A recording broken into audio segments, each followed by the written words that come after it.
This past Christmas, my wife and I gathered with the extended family for eats and the annual Yankee swap. You know, that one where you have no clue what you might end up with and not be able to get someone to take off your hands. So it was my wife's turn, and she picked out a present, gently unwrapped it, and looked surprised at what she had, but smiled in thanks to that singularly thoughtful, unknown member of the group that had purchased the gift. Yankee swaps are very political. Now, she held up her new present, 2 coloring books. Okay, remember now, you had to be an adult to have a present in the game. Not having picked the Christmas tree ball with the number 1 lovingly painted on it, she had to hope that someone in the milling crowd would consider coloring again. At least they might want to have them to give to their kids. Nope, didn't happen, so we brought them home and she gave them away. Well, it seems the purchaser of these books was ahead of us all. We had no idea that adult coloring was the new craze. Seems we adults are reacquainting ourselves with coloring books. Now, way back when, most of us did the coloring thing. Then we graduated to painting by the numbers. And then the truly gifted amongst us started drawing and painting, and so on it went. Well, it's back.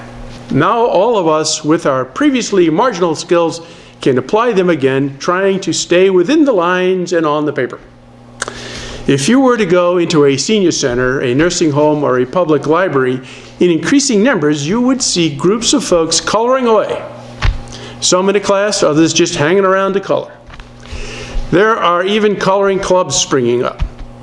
Because the craze didn't start up until 2013, the market has been expanding in leaps and bounds as more and more adults have joined in.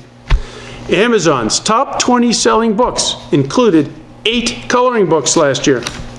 The New York Times bestseller list of 2015 included a coloring book created by Johanna Basford. Miss Basford published her first volume in 2013. She has sold more than 16 million copies worldwide. Her first 3 books are considered a substantial reason for the new interest in coloring. Now the big publishing houses and a bunch of startups are following in her path. Crayola has a kit with 50 colored pencils, 20 markers, 12 coloring pages. Cost you $22.49 to get in the game. But if you still have all the kid coloring stuff we can't seem to get rid of, you can hit the retailers and get your own books. I took a look at what Amazon Prime would let me buy.